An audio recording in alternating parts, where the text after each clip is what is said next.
Hello, and welcome to the Conversations in Time podcasts from the ORC.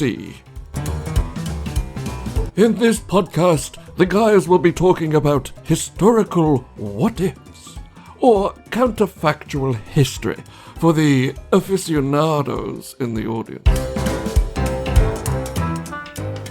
Hello, and welcome to another outdoor episode of Conversations in Time from the ORC. We're still here in Worcestershire, but then it's where the nearest, most of the majestic nearest. River Severn. That's right, yeah. Britain's longest river, although not its biggest.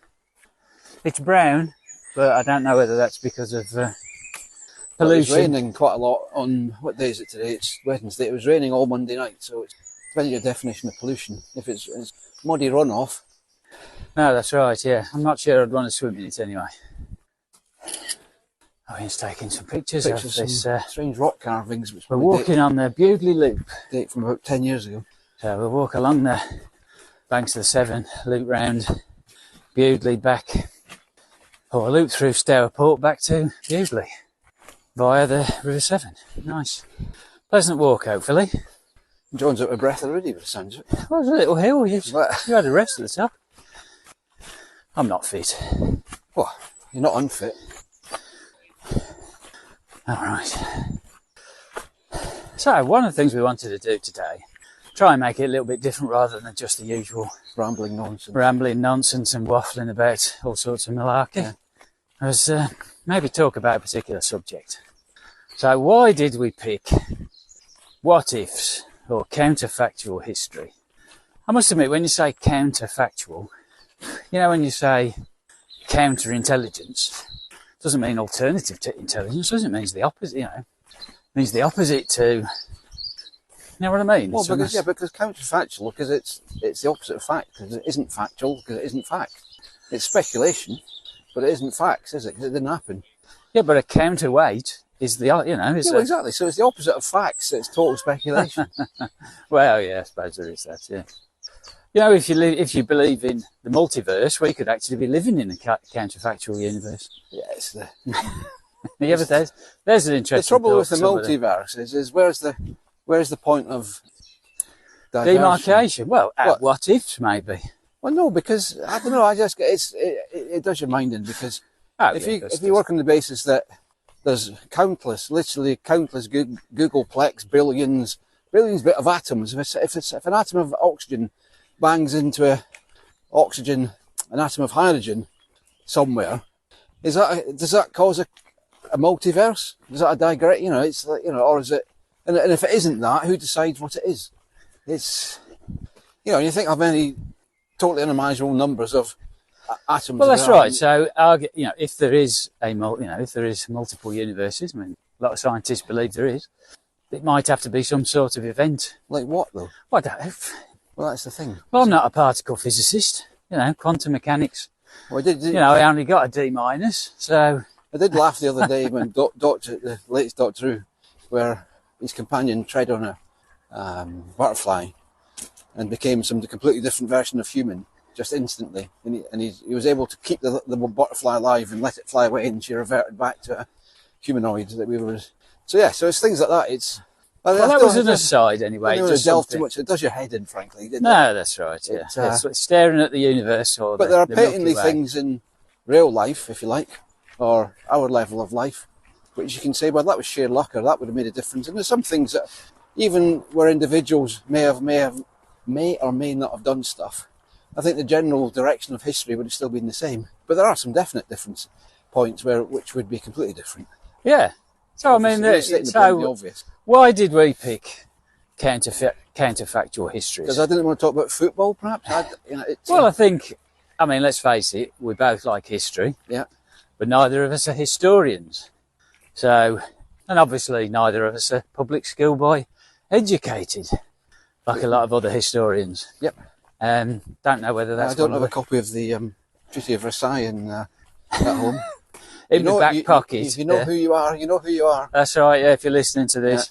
Yeah. Anyway, it's... so I suppose for people that, you know, for me, I like history, not a historian, and this is a way to talk about history in a a fairly light-hearted manner. I think that's the best way of describing it. We're not trying to be serious about any of these alternative opportunities or the consequences of these alternative opportunities. But it is a thing that makes you think sometimes. It's good to think, good to get your imagination going. And sometimes it can take you off in unusual directions. Well, the thing as well is it's not all the time. It's a good dose of reality, because not everything is just as it is.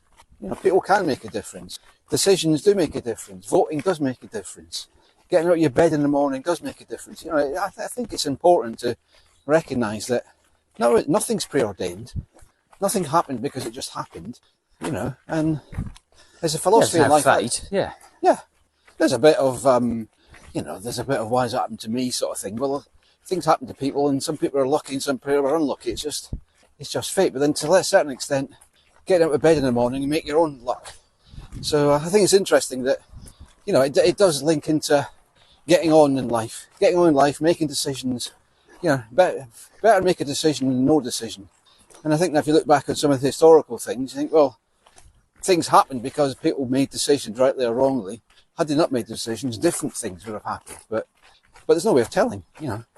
No, that's right. It's one of for people like us, non-historians, it's, you know, a good opportunity for us to discuss history without having to go into a lot of super depth. I mean, yes, we probably only go ankle deep. As you've spotted, no doubt, we're not really that keen on dates and kings and queens and stuff, because, yeah, no doubt, it's important if you're a broadcaster that you get those things right. But, you know, if we get the odd Henry there's something wrong, or 1942 instead of 44. So there was something I got wrong, because I was when I was editing the last podcast, and I'd said Amazon Music, and it's YouTube Music, where you can search for conversations in time. Not that you can leave any comments on YouTube Music. They are in the videos, but you can't find it when you search for it. But anyway, that's a different matter. Yeah. What was the one I did about? We were talking about the B-17 and we were relating it to the Lancaster, and it was carrying radar, and the B-17 carried radar, and I said it was called HS2. That's right. It was actually called H2S, but you can see why I called it HS2, and does it really matter? Well, our listeners in New Zealand might not know why you call it. Well, indeed. HS2? High speed 2, the abortive or semi-abortive high-speed railway line in the UK. Yet to be a success. It's now about 25 miles long, and it cost £26 billion, but anyway. Yeah, if it had been through the middle of London, it would have been. And apparently it was nobody's fault. That it was just, the costs have got too much. Yeah, but what about, anyway, we're going to get to rant mode. Yeah. We could have a counterfactual history about trains. How Britain could actually do modern projects on time. And although somebody did say yesterday, which is a very good point, you know, this BS that people always say, oh, why don't we give it to the army? Or they always. Al Murray, who's a well-known podcaster for a while, he made a good point. He said the army only do some things successfully because they've got quadruple redundancy and massive waste.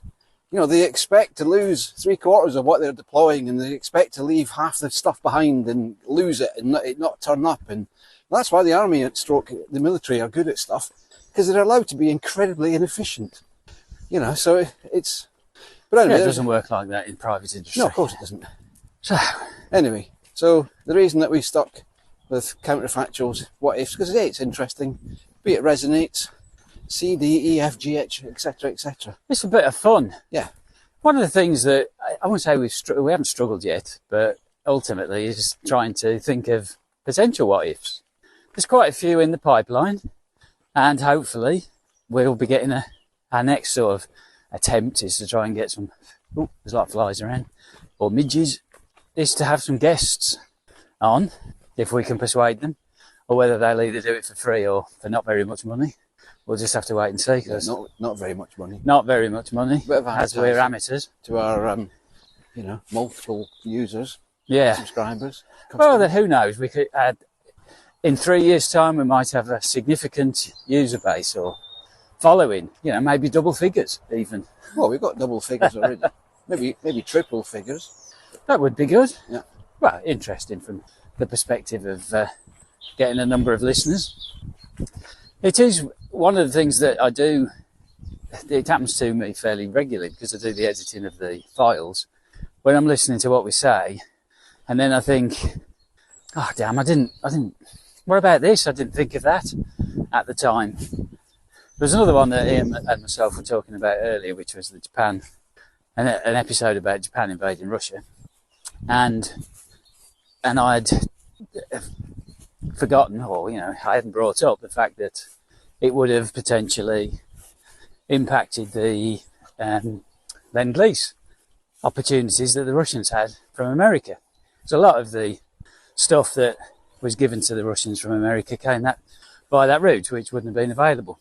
But it did make me think about something else, which was all about, and we talked a lot about this on the podcast, about the dropping of the atomic bomb. And my solution to everything. Your solution to everything, yeah. But I don't know whether it's a what if in its own right. If they hadn't have dropped the atomic bomb on Japan, it probably wouldn't have changed much. But you know that there was a massive... several million people who would have died. But well, no. Well, I mean, I'm talking about the... strategically sort of thing. Yeah. So Japan is an economic powerhouse.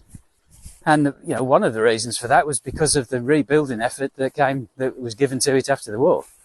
The Americans invested a lot of money in Japan, rebuilding its economy, in the way that Germany had a lot of infrastructure and investment after the war, unlike the Allies. Well, to be fair... But would it have happened if... Well, the Allies... I suppose that the Allies had already bombed the hell out of Japan anyway, so... What do you mean unlike the Allies? Well, there wasn't massive investment in the UK or France. Well, I don't know if the UK... Or Italy, arguably. It was Marshall Aid. The Marshall Aid was a hell of a lot of money. It didn't all go to Germany. No, but a lot went to Germany. Well, Germany didn't just turn into... It was probably based on need. So whether it was which is fair enough. Well, all right. Well, then you look at Japan. Japan wasn't an industrialised nation. Yes, and I'm not sure Marshall Aid... And then in 10, 15 years' time, it was. Yeah, indeed. I'd have to Google it, but I'm not sure if Marshall Aid actually went to Japan, just Europe. But certainly, you're right, a lot of investment went into Japan. But then, it must have, because they couldn't have become the third. Was it their third biggest economy? Yep. Like anything Americans, they're not doing it for a laugh. They're doing it to reap the profits. No, so what I'm saying is if the total surrender hadn't have occurred and Japan had been left with some core of the Japanese islands, would that level of investment? Well, I'm not sure that was ever a likelihood. Well, not in our universe. Well, even without ORCU. Even without the atomic bomb, it would have. There was an intent to invade. Whether that would have been a success. It's just a question of how bloody it would have been. Very, I suspect, is the answer. No, you're right. It was just one of those things that came up later. That's all. So we don't have to. The idea of this talk isn't to talk about one of our older episodes. Although we obviously would like any listeners who've got any views to let us know on Twitter, or indeed if you can find the Spotify approach for leaving notes. There is a way of doing that. So the river seems to have calmed down now. Flooded here a bit. Yeah. It's funny, it was free flow, it was flowing quite fast, and now it seems to have stopped. Well, this is a weir further along. There's this big Severn Trent pumping thing. Well, there's a weir in Stourport, yeah, which is obviously downstream. If it was just deeper. If it's deeper, you don't see it flowing so much. Brown geese. Or are they ducks? That's a goose. They look like geese, don't they? Oh, it's a big duck. No, it's a goose. Walking past some very nice... I'm never quite sure what you call them. Mobile homes. Yeah, but they're much bigger than that. You wouldn't even get those in a lorry, would you? Yeah, you can. Well, they're not mobile in the sense that you can tow them. Cabins, stroke chalet type things, all very nicely done out in lovely gardens and what have I think they have a particular name in America, don't they? But I can't remember what it is. Yeah. But here, these are posh ones because they're right on a nice bit. Yeah, but people will be living here permanently. In most cases, I suspect. They look like that type. They sold their house in Birmingham or wherever and moved here. I don't think they're cheap, though. No. It's a very quiet location on the river bank. It's lovely. They're high enough up so they won't get flooded. No, it's hard to imagine it would ever get up this. Maybe 10,000 years ago after the glaciers, but... well, yeah, but then it'd be flooded everywhere. Well, exactly. And they got mould. Mould? Moulds. Oh, moulds, yes. It's your favourite He's flattened all the molehills. Yeah, well, there was a couple in the in the weeds or fresh earth, anyway. Private, except when the river is flooded, was that? A bit weird. I'm assuming if you're walking along here and the sun starts flooding. No, I see what you mean. I don't know. It come here in the first place if it was in flood, but... Yeah, what's the equivalent of a river tsunami?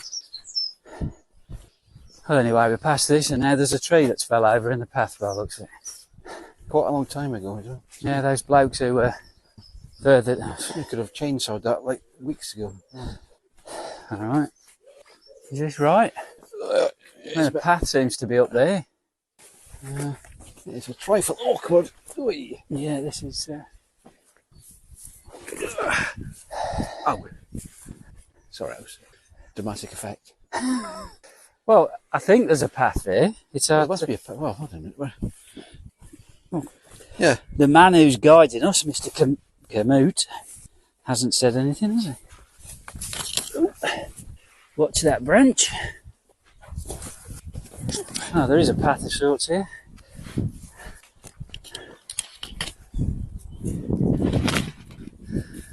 This is rather unexpected. It's obviously a well-used path, this. Ow! Is that the branch you said watch for? You alright? Yeah. Ooh. Oof. It's the rucksack and then you bang your head on a branch. Geez, it wouldn't take somebody to change some more in 5 minutes. It's surprising nobody's done it. And Makes you wonder if they've done it deliberately. Well, they haven't, not the tree of deliberately, but deliberately not cleared it. well, we got to that bit where the path was blocked before. Well, it wasn't blocked, but no, we haven't got to that bit yet. It's a Severn Trent thing where they've got some legal order to remove the footpath. There's a puddle here. It goes up away from the river, but this walk takes us along the river further anyway, so it's not relevant. But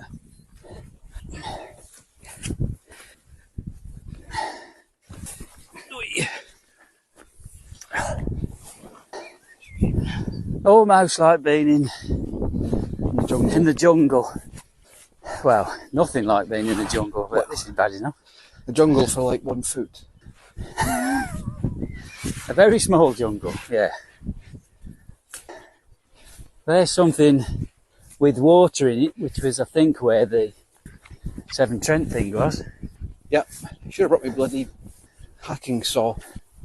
Not a hacksaw, like a saw that I could hack with a tree saw. A machete. Yep. Well, for the benefit of the tape, it's a saw. Yeah, well, that's right. See, somebody's made an attempt to push some of this stuff back. This will be, give it a month, this might be even completely impassable. Impenetrable. Yeah. I've already been stung, I can feel it on me. By what? A nettle. Oh, a nettle, okay. On my shin. On your what? On your cheek? Shin. Oh, right. We're walking single file, so you can't really hear me that well. What? Hey, although on the way the mics work, you'll be able to hear everything he says, even when he's muttering under his breath. Mutter. I say this path had better carry on. Yeah, that wasn't there last time, that big field flooded. Nah. I wonder what that Severn Trent thing is. I mean, it's massive. Is that where they pump all the crap into the river? Oh, it could be. Yeah. By accident, when there's a fault, remember, they don't do it deliberately. Oh yeah, well I liked the one this morning where United 10 million Utilities said, tonnes of telecom's fault caused us to pump millions of gallons of raw sewage. Yeah, and that good old telephone network's well known for that, you know. Yeah. I remember that button in work, pump sewage into Lake Windermere. Whatever you do, don't press that button. That's right. I didn't realise they said it was due to a telecoms error. Yeah, they did. Thing is, what does this even mean? It's just been into lost monitoring. Well, losing monitoring's a fault. Well, maybe it said it's open, and they had to shut it, so they shut it, and that opened it. Seems unlikely. Well, that's what I think. That would be a software fault. You blame somebody else for that. Oh, it's not our fault. It's number 3 on the list of who else can we blame. Well, yeah, they're obviously trying to make sure that everybody but them. And usually it's the customers. Then it's the wrong type of rain. Wrong type of sewage next. Yeah. Now it's telephones or telecoms. Oh, So then it'll be isn't something telephones. else. Got a bladder on my hat. Anyway. Yep. Otherwise, you might have been stung on your head. Well, I'm not bashing bloody twigs or branches. If we had a raft, we could have inflated it and just floated down the river before. You're not allowed to. You're not allowed to? No, there's hardly any parts of the UK, well, certainly in England, rivers where you're allowed to get a canoe or a boat and go where you like. Isn't there? I didn't know that. Ridiculous. It's the same as right to roam, or the lack of it. Well, there you have it, folks. I didn't know that you couldn't actually go on British rivers. Somebody owns it. And back in the day, it would have been Lord Farquhar, but now it's some Chinese venture capitalist, no doubt, isn't it? I wonder if there's a map of... I think the best one is the Y, W-I-E for our listeners. But there are several of them. But that's relatively rare. All right, so we're coming up to something. Yeah, this is the Severn Trent pumping station. Well, it's either taking water out, which seems highly unlikely, or it's putting water in. There's what looks like a secret bunker at the top there. I'm taking a photograph for the benefit of the tape. Yeah. No recording, taping or photographing permitted on this site. Well, we're not on the site. I mean, that is just utter nonsense. What country is this? What is this? Right, I'm going to take a picture of this thing. Well, there's a camera up there, but it's not looking at you. And neither's that one. Or that one. Who the hell do they think they are? Severn Trent is a private company. Cannot tell me what I can take photographs of. State secret. For the benefit of the tape, I'm resisting the urge to swear. Is the camera swivelling round now? No. You can't take photographs of brown effluent going into the River Severn here. You can't take a picture of some grass. And by the way, it's your fault. Stroke the wrong type of rain. Stroke a telecom's fault. Private. Well, and again, see, we weren't even on their property, so it doesn't say you can't take a picture of it. Employ public safety and security, prevention and detection of crime, apprehension and prosecution of offenders under the lawful basis of the lawful basis of public interest. I just know, I'm not a lawyer, but I know that's cobblers. That wouldn't last 5 minutes in court. You know, it's a bit like, it's things like that actually incite people to vandalise things. Yeah. I mean, lots of morons have, vandalised things. But back in the day, I'm sure half the bloody BT phones that were vandalised because they didn't work in the first place. Well, yeah, people bashing them. Work! Oh, exactly. No, it won't work. So when we come walk along this path before, where did we go? Did we have to do a U-turn? We walked along here before. We went up through that caravan, the next caravan park, which is... So did we turn around and go back? No, I just said we went up... No, so we went there. So where was you mean the do not enter is further up here? No, that was it there. Yeah. Yeah, because the original what we were going to do was going to go up through there, where the big secret bunker of Severn Trent. That's right, it was going up there, wasn't it? So we had to carry on along the river, and there's a next caravan park. We went up through the caravan park, along the street, along the Bewdley road, and then back up into the countryside. Yeah. We did walk the other way. What other way? Before. I think you and Steve me and Steve have walked in the opposite direction, I think. Yeah, we have. We definitely have. What, you mean the opposite direction up into Bewdley? No, along this path the other way. Where did you start? Stourport. It could have been Stourport. Yeah. Because I remember that hill where you took the photograph of the carvings in the sandstone. Yeah, yeah. Well, you might have remembered it from the last time I did it as well, to be honest. But I thought we walked this way. We did. Well, okay. So yeah, not the opposite direction. All right, okay. If this is clockwise, or this is anti-clockwise, clockwise. Anyway, back to counterfactual history. Severn Trent, FU, etc. That's yeah, we'll stop talking about effluent. Other equally useless utilities are available. Right, anyway. So yeah, getting some guests on, I think would be a good opportunity. Well, it's getting even more overgrown along here now. A good opportunity to get some different approaches to how people think about it. Especially if they're a factual historian. Will they be able to break the factual historian? Is there any other type? Well, no, of course there isn't. But a historian who knows all the facts. Yeah. And then you start asking them to think outside. Rather than Google and ChatGPT, yes, aren't they? Well, no, but we only do that to set the scene. Relatively straight sometimes. Yeah, we can't chat GPT and say, well, if the Russians had done this, or the Japanese had done that, or the Germans. Well, you say that. I don't know. Have you tried? Anyway, well, I haven't. Well, I have tried a couple of times, and it says many things could happen or something. Well, exactly. Yes, it's because it doesn't know. There's no facts to check, which is what Chat GPT does. It doesn't speculate. So yeah, if we could get a historian who knows the subject matter or the time period very well. I mean, let's face it, historians might actually be interested in certain things, and they've thought about it in the past. Most historians dabble a little bit in what is, and then they tend to not get into it too much, but they do, because otherwise it becomes most historians on TV, podcast, books, they're taking the facts and spinning is too strong a word perhaps, but they're crafting it in a way that they think people will find interesting, and they've got to do that every 10 years. You've got to come up with a different way of looking at things, otherwise nobody's going to buy your new book, are they? So no, that's right. Yeah, so we know that there are some authors of counterfactual history. Well, they're the ones that we've seen, and this is not exhaustive. They do tend to focus a lot on battles, and in particular a lot of ancient battles. Yes, I know, I've noticed that. So Roman or Persian. Or even places you've never... That's right, yeah. Such places existed, shall we say. Whereas our sort of attempt is to look at something that's world-changing. Whereas the potential...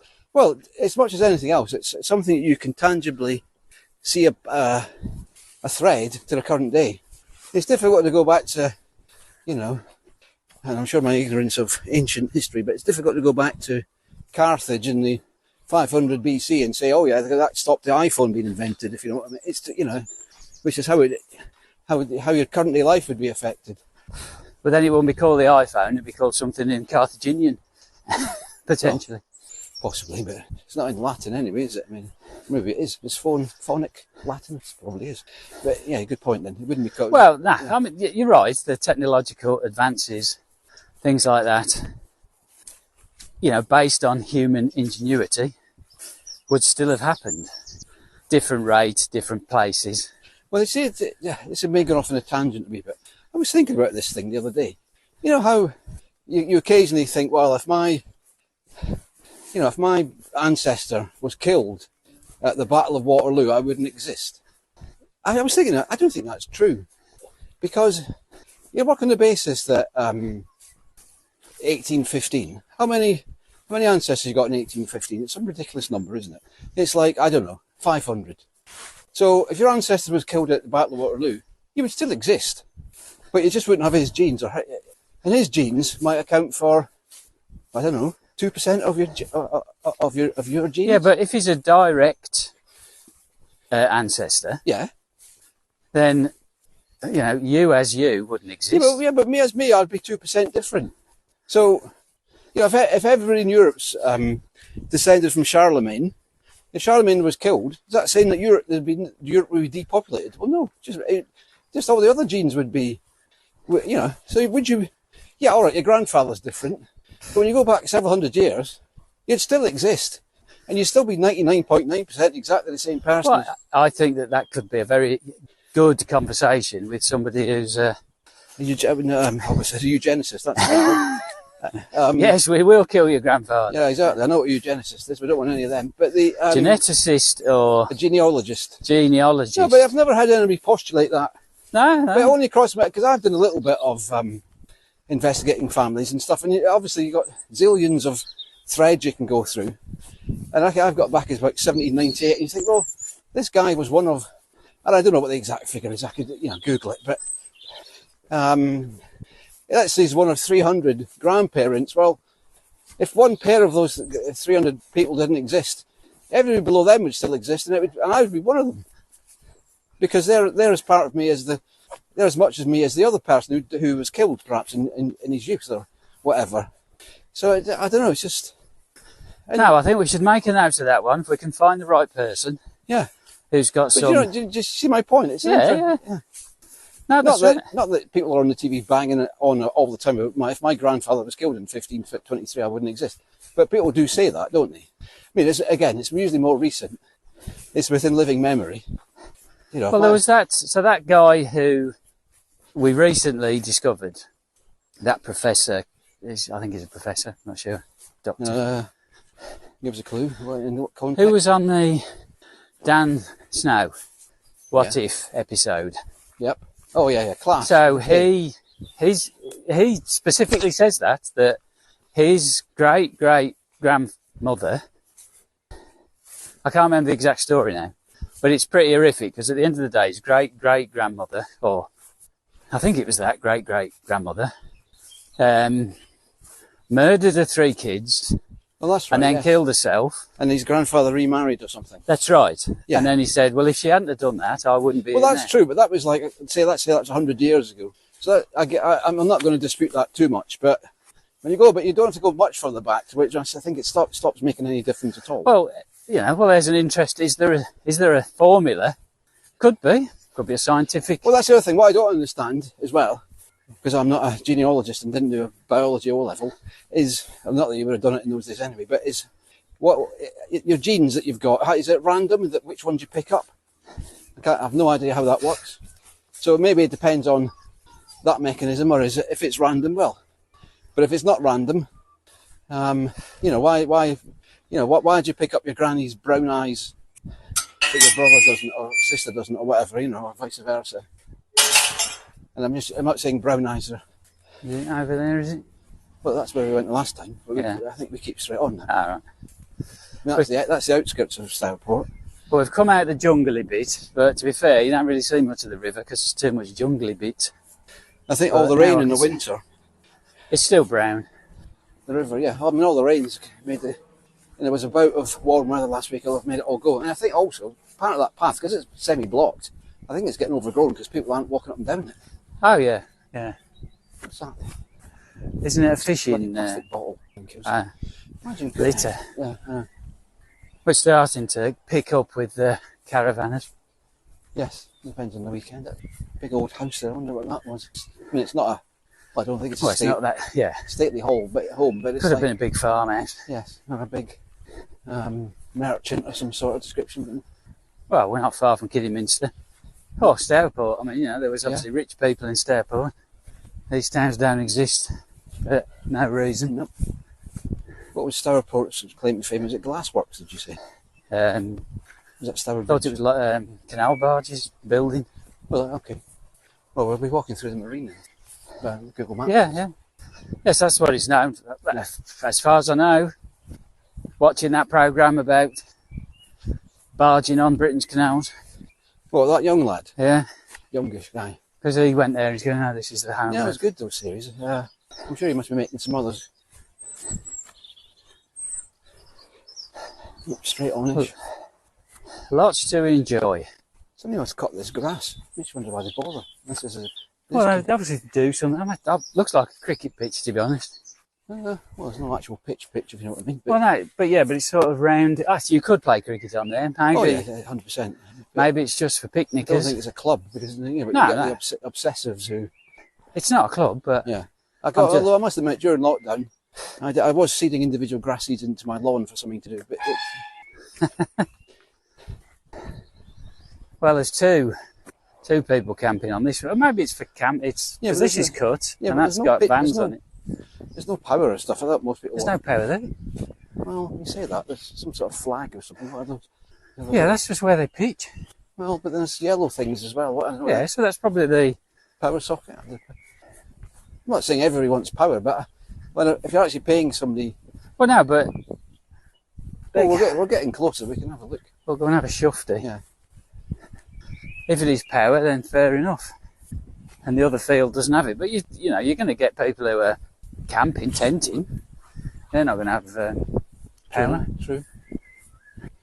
Yes, and it's near some buildings which might be a shower block or something, it's hard to see. Oh, yeah. Well, they're more like, there's more static. Well, yeah. Static vans or mobile homes.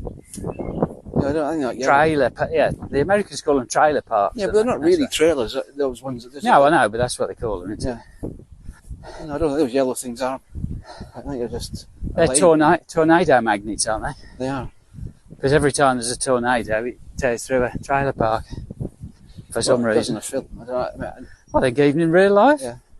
Quite often, there must be a lot of trailer parks in. Well, there probably is. Typhoon Alley.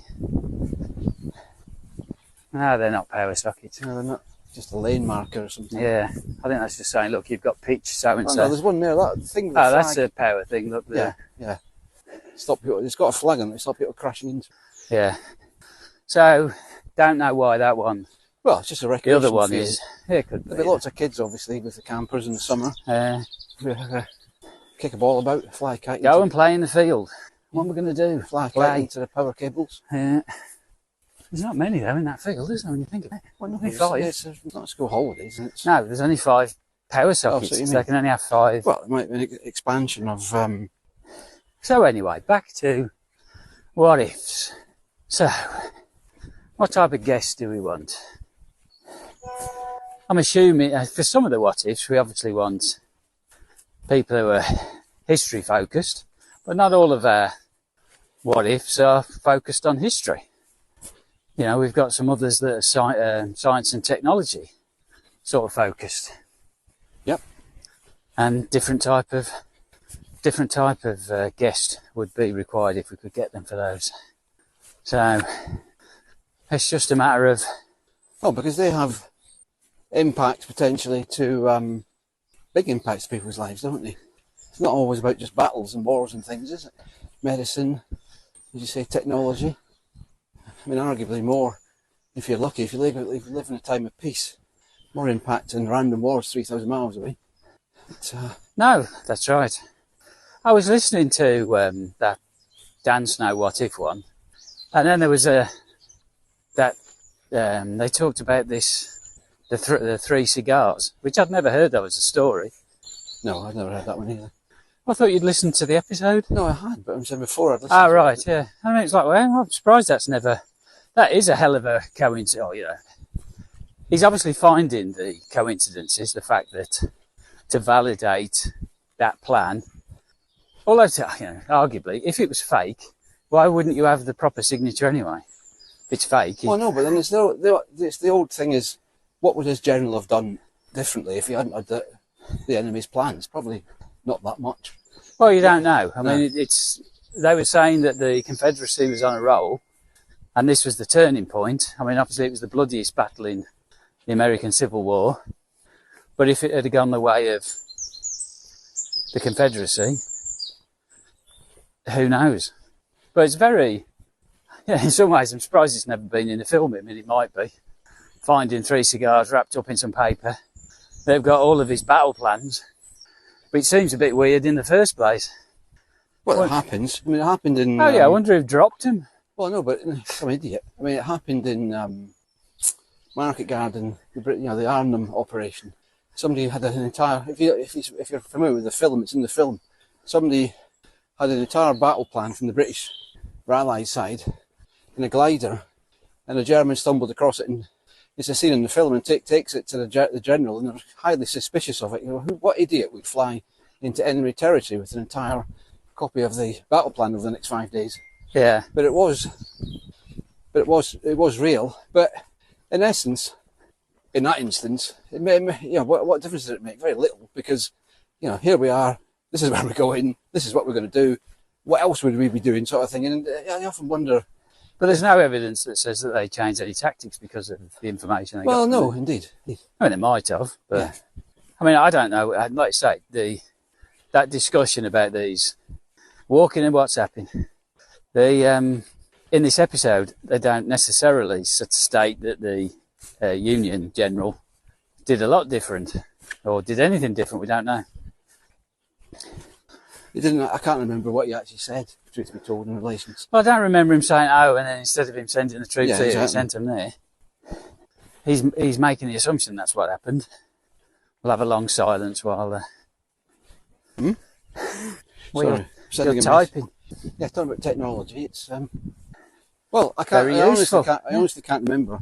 But then, given the technology and the number of soldiers involved at the time, hundreds of thousands in that battle, I believe, was the Appomattox or something. The third battle of somewhere or other. It wasn't. It began with an A. I don't. Americans don't know what we're talking about. Appomattox. There's too many P's in there, but anyway, or Antietam. Something like that. Yeah. Is that 2 different battles? Probably is. Again, how flexible can you be? You've got like people who are, as soon as they're 100 metres away, you can't give them any orders. I know, but these were found 4 days before the battle, though, weren't they? Well, okay. They weren't found. I suppose at least they knew they were coming, sort of thing. Morning. Morning. Access the 7-foot path only. That's all we want is a River Severn footpath. Don't want or need access to anything else. Funny sort of collection of Stourport something and Bridge North. Something association. It's a yacht. It's a boating place. Oh, okay. I wonder if that's why there's loads of. It flood away up there, but surely can't flood up there. This thing seems to be on stilts. Give them a better view. Well, so I mean, these boats must be able to go up and down the river. Yeah, but where there's a weir, there's a... where there's a weir, there's a way. There's a lot. Yeah, but that's different. They're paying. There's a difference. I think it was mostly kayaking. So you can't just take your kayak and go up and down the river in most parts. Whether you can, as a motor vessel, you're able to because you've paid some license or something. We need to Google it. Yeah. I'm still trying to make sure we're on the right path. I mean, I can't see how we couldn't be, but you just never know. Well, we've got to do a left turn at some point. No, we're all right. Yeah, but that's in Stourport proper. That's fairly obvious. Why don't we walk along the side of the canal? Yeah. Yeah. There's the bloody moles. Moles. That's what it doesn't matter in a place like this. That's a great in your back garden. As you well know. Yep, you start off all sympathetic, you try and get rid of them with powders and funny machines, and then direct your garden. Right, get some bloke and kill them all. And you definitely don't want moles in your loft space. That would be highly unusual. Flying moles. Yeah. Well, I wouldn't eat anything. So what else can we talk about? We can talk about football if you want. No, you don't like football. No, I'll pass on that. Although, I don't really understand why David Moyes is leaving at the end of the season and not being sacked. Or why. It's a funny way of doing things, isn't it? The West Ham manager. Why? I mean, are they mid-table and not at any risk? But if they're at mid-table and not at any risk, why are they sacking him? I mean, because realistically, who's going to do any better? I don't know whether he's at the end of his contract or I haven't really followed it, to be honest. No, but they've got some bloke lined up, haven't they? Some Italian or something. I saw some foreign name anyway, but all names are foreign somehow. I think so, yeah. He obviously hasn't done as well as they want him to. Yeah, but either that or he's been there a few years, I suppose. But it's either by mutual agreement. He doesn't seem particularly unhappy about it. Yeah, but why? It's unusual. Don't you think it's unusual just to go at the end of the season by agreement 3 months before the end of the season, 6 weeks before the end? Well, it depends on what you can be paid off. Well, I know that, but why don't they get the new guy in? Well, because it's unless he's in contract somewhere else. Could be. And why have disruption right at the end of the season? You might as well carry on. If they're not going to win anything, they're not going to get relegated. Then you wait and see what happens next season.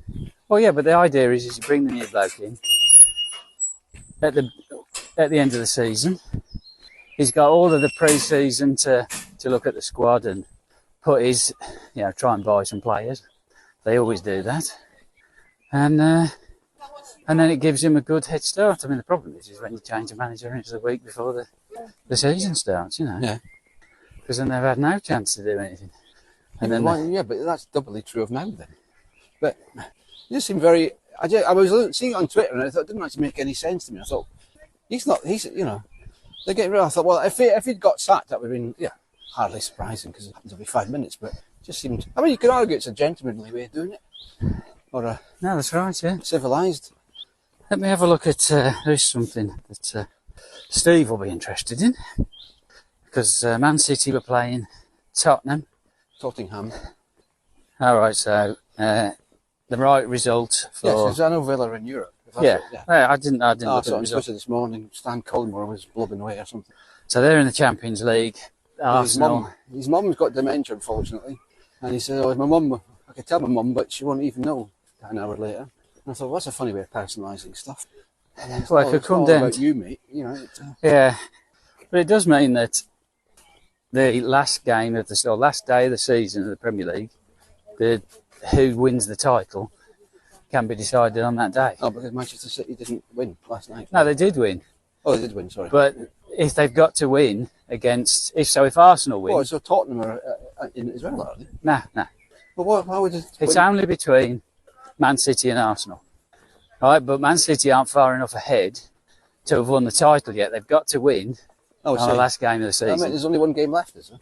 I think so. It's amazing how quickly that just turns up. In April, April's obviously is a crunch month. They might have 2 games. I think Arsenal's only got 1, but Man City might have 2. Let's have a look. Football tables. No, they've got 1 game left. Who? Oh, everybody. Yeah. Well, no, some of them have got 2 games left, but the top 2, which Man City and Arsenal. So there'll be that. If you haven't got, there'll be that thing that everybody, lots of pundits shouting at monitors at 5 o'clock on Saturday. That's right. So if Arsenal win, there's lots of combinations. All right. So if Arsenal win and Man City don't win, and they draw or lose, Arsenal win the Premier League. Yeah. So the only way Arsenal have got to win. So if Arsenal, and they're all playing at the same time, so it's not as if they'll know. But if Arsenal win, Man City have to win because they've got a better goal difference. Well, yeah, long and short. 1 goal. That's the classic cliche. If you win the game, you know the results. So yeah, nobody ever goes out looking for a draw. But then if Arsenal won, it doesn't guarantee them anything other than the second place anyway. But it would be the way it'll work is because this is classic trope cliche stuff. Is Manchester City will win, and Arsenal will have 9 minutes of extra time, and there'll be lots of shouting and oohing and eyeing of pundits looking at monitors that we're not allowed to see for some reason. But it was always the goal, and it might even be the last 9 minutes. Arsenal's match will go longer than Manchester City match. Well, They might be winning 5-0 by then. It's academic. Well, they might be, but I can't remember which weekend it is the last week. If you want to avoid all the nonsense of football, it's probably the only 5 minutes I ever tune in for, to be honest. Yeah. When I used to have the sports on TV, I remember watching the one when Man City won the title for the first time. Yeah.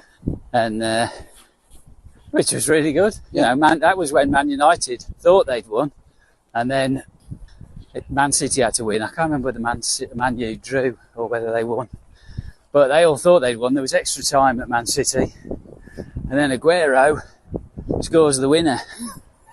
Yeah. Even I was chuffed. I think I remember that. Aguero! It's one of those iconic moments. So we're just walking through Stourport. There's sort of a play park here by the river, like rowing boats or motor boats. All very 1950s, but I'm sure it's very pleasant if you've got kids of a certain age and a sunny summer's day. That's right, yeah. And because we're coming into Stourport, I think it's time to say thanks for listening. Hopefully you enjoyed it. Please leave us some comments if you can find the Twitter page or somewhere in Spotify to leave comments. And we shall speak to you again another time. Bye for now. Bye. That's it. Now, we want to hear what you think. So those of you who are part of the Twitterati or X-rated or whatever it is these days, you can leave your comments, good or bad, at ORC_time. We love your feedback. Remember, if you liked this podcast, tell your friends. And if you didn't, tell your friends.